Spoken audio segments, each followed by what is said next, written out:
বিএনপির নির্বাচনী প্রতিশ্রুতি অনুযায়ী সারা দেশের মসজিদের খতিব, ইমাম, মুয়াজ্জিন ও অন্যান্য ধর্মীয় গুরুদের সম্মানী ও উৎসব ভাতা প্রদানের কার্যক্রম শুরু হচ্ছে আগামীকাল।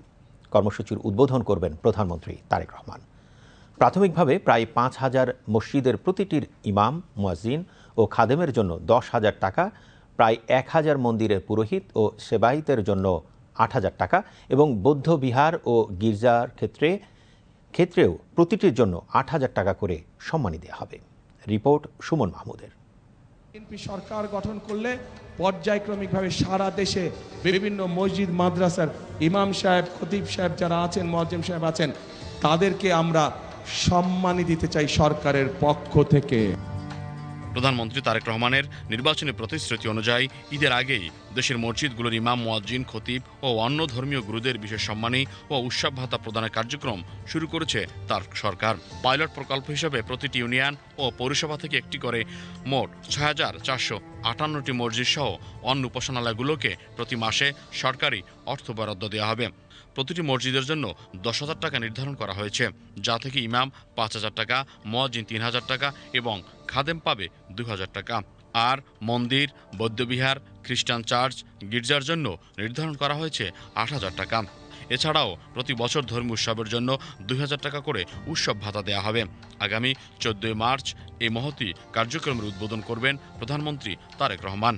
আমাদের নির্বাচনী ইশতেহারে যে সমস্ত প্রতিশ্রুতির কথা বলা ছিল, একে একে সে সমস্ত প্রতিশ্রুতির সেগুলো বাস্তবায়নের কার্যকরী পদক্ষেপ ইতিমধ্যে গৃহীত হয়েছে। প্রাথমিক পর্যায়ে প্রতিটি ইউনিয়ন এবং প্রতিটি পৌরসভা হতে একটি করে মোট ৪,৯০৮টি মসজিদ এবং অন্যান্য উপাসনালয়ের ক্ষেত্রে প্রতিটি উপজেলা হতে ২টি করে মোট ৯৯০টি মন্দির, ৭২টি উপজেলায় বৌদ্ধ মিয়াদ অবস্থিত হওয়ায় প্রতিটি উপজেলা হতে ২টি করে মোট ১৪৪টি বৌদ্ধবিহার ও ১৯৮টি উপজেলায় গির্জা অবস্থিত হওয়ায় প্রতিটি উপজেলা হতে ২টি করে মোট ৩৯৬টি গির্জা নির্বাচন করা হয়েছে।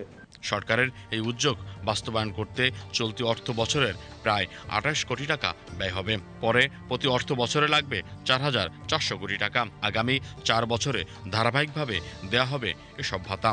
পর্যায়ক্রমে প্রতিটি ধর্মীয় উপাসনালয় এর আওতায় আসবে। এটি একটি সামাজিক নিরাপত্তা বেষ্টনী কর্মসূচির অংশ। দেশনেত্রী বেগম খালেদা জিয়া যেভাবে আমাদের মসজিদ ভিত্তিক গণশিক্ষা করেছেন, সেই হিসাবে আমাদের যে বাংলাদেশে বিশেষ করে জামে মসজিদ যেগুলো আছে, সেই মসজিদের ইমাম, মুয়াজ্জিনদেরকে একটি সম্মানী দেওয়া দরকার। সেই হিসাবে আমরা আমাদের বক্তব্যের মধ্য দিয়ে তুলে ধরেছিলাম এবং রাষ্ট্রীয় দায়িত্বে আসার পূর্বেই আমাদের তখনকার ভারপ্রাপ্ত চেয়ারম্যান জনাব তারেক রহমান সাহেব রাজশাহীতে আমি একটি বক্তব্য দিয়ে তার কাছে আমি পাঠিয়েছিলাম। সেখানে তিনি এটাকে অত্যন্ত গুরুত্ব সহকারে দেখেছেন এবং আপনারা দেখেছেন যে তিনি আমাদের নির্বাচনী যে ইশতেহার করেছিলেন তার মধ্যেও গুরুত্বপূর্ণ জায়গায় যে ধর্মীয় বিশেষ করে মসজিদের ইমাম এবং মন্দিরের পুরোহিত যারা আছেন তাদের জন্য একটি রাষ্ট্রীয় সম্মাননা দেওয়া হবে। সরকারের মূল লক্ষ্য ইমাম, মুয়াজ্জিনদের আর্থিক সক্ষমতা বৃদ্ধি এবং সামাজিক মর্যাদা সুচিন্তিত করে সমাজের মূল স্রোতধারায় সম্পৃক্ত করতেই এই উদ্যোগ, যার মাধ্যমে দূর হবে সামাজিকভাবে সকল ধরনের বৈষম্য মত সংশ্লিষ্টদের। Suman Mahmud, BTV news, Dhaka.